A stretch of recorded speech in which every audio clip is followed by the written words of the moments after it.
So here's a question. What if I told you that one of the most interesting laptops of 2026 isn't actually a laptop? Because that's pretty much what the Honor MagicPad 4 right here is trying to be. Now, before you jump into the comments telling me, well, it's still technically a tablet. Yes, it is, technically.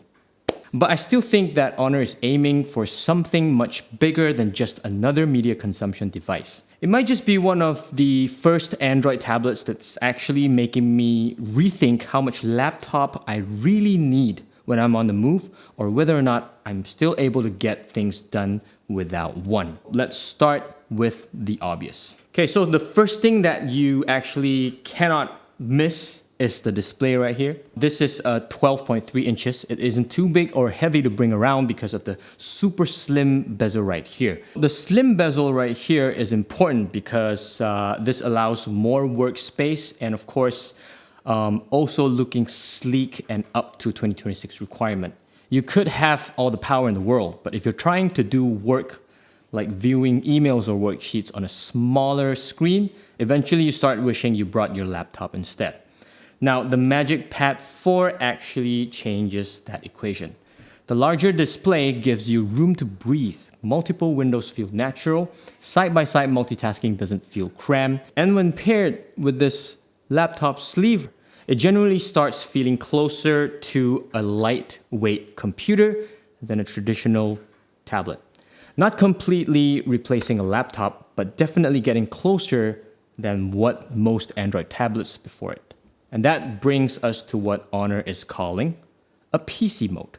Now, this PC mode is actually one of the features that surprised me most. When you connect this to here, it automatically goes into PC mode. Now, what this PC mode means is that this thing right here, when you open multiple windows, it actually gives you all these Windows lookalike thing.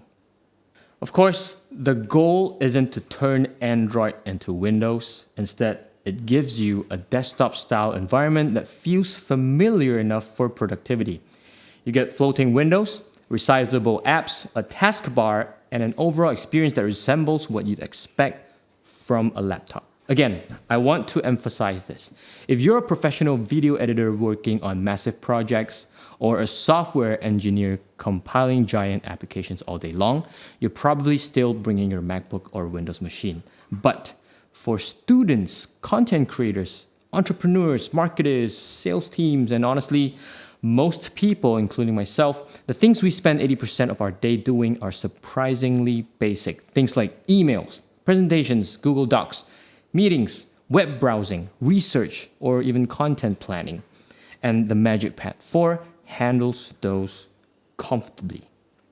But there's also a very interesting introduction to Android tablets as well. Now, for the first time, aside all other tablets that we know, Honor has started introducing Linux-based capabilities into this ecosystem. Before your eyes glaze over because I said the word Linux, let me explain in normal human language. Think of Linux as another operating system family, just like Windows and Mac OS. Traditionally, Linux has been popular among developers because it gives them more flexibility and access to professional tools. Now, what Honor is doing is bringing some of that capability into a tablet experience for the very first time. For example, you can run OpenClaw on the Honor MagicPad 4. If you've never heard of OpenClaw before, it's essentially an open source environment that lets developers experiment, build, and test software projects. Now, are people going to replace their entire programming workstation with a tablet? Probably not, but that is not the point.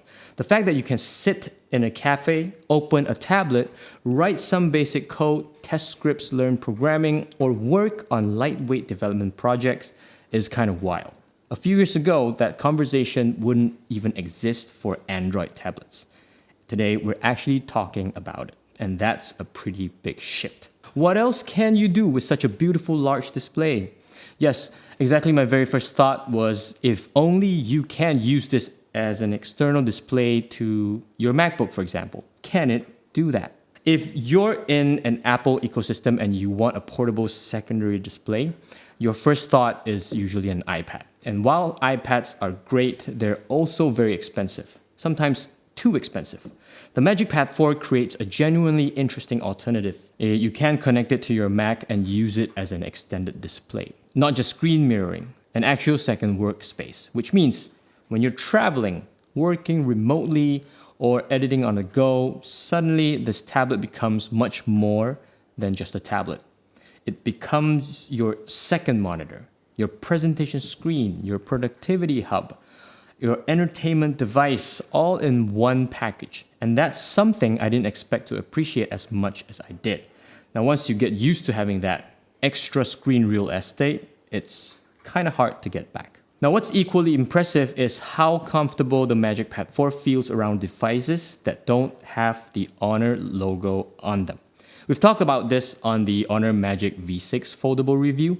Historically, tech companies love building walls, right? So Apple wants you to be inside Apple. Samsung wants you to be inside Samsung. Everybody wants you inside their ecosystem. Honor seems to be taking a different approach right here. Cross-connectivity is becoming one of the tablet's biggest strengths. If you can already do that much with a foldable screen, imagine doing them on a proper tablet like this. So whether you're using Android, Windows, or even Mac OS, the MagicPad 4 is surprisingly cooperative. And that's super refreshing because technology should adapt to users and not force users to adapt to technology. So, can it actually replace your laptop? If your laptop workflow involves heavy video editing, advanced coding projects, 3D rendering, engineering software, or specialized professional applications, then no. You're still going to want a dedicated computer. But if you're asking whether it can replace the laptop that spends most of its life checking just emails, attending meetings, writing reports, managing spreadsheets, and browsing the web, then the answer becomes way more interesting. So for a lot of people, the MagicPad 4 can probably handle majority of what they do every single day. And that's why I think Honor isn't really competing against tablets anymore. They're competing against entry-level laptops. And then we get to the pricing. This might actually be the strongest part of the entire package because when you look at what you're getting, this beautiful large display, the PC mode experience, Linux-based capabilities, the extended monitor functionality, cross-platform compatibility, keyboard and productivity features, it starts entering territory where Apple users might stop and think, hey, do I actually need an iPad for this? That's a conversation Honor probably wants people to have. And honestly, it's a fair question. So after using the Honor MagicPad 4, here's what I feel. This isn't a tablet that kills laptops. Instead, it's one of the first Android tablets that I've used for a while now that genuinely understands why people carry laptops in the first place. A tablet when you want one, a desktop when you need one, a second monitor when you're traveling, and occasionally a lightweight development machine when inspiration strikes. And at its price point, that combination makes the Honor MagicPad 4 one of the most versatile productivity devices Honor has ever made. The most interesting part, however, is I think this tablet isn't just competing with other Android tablets. It's actually opening a door that Apple users might finally want to walk through.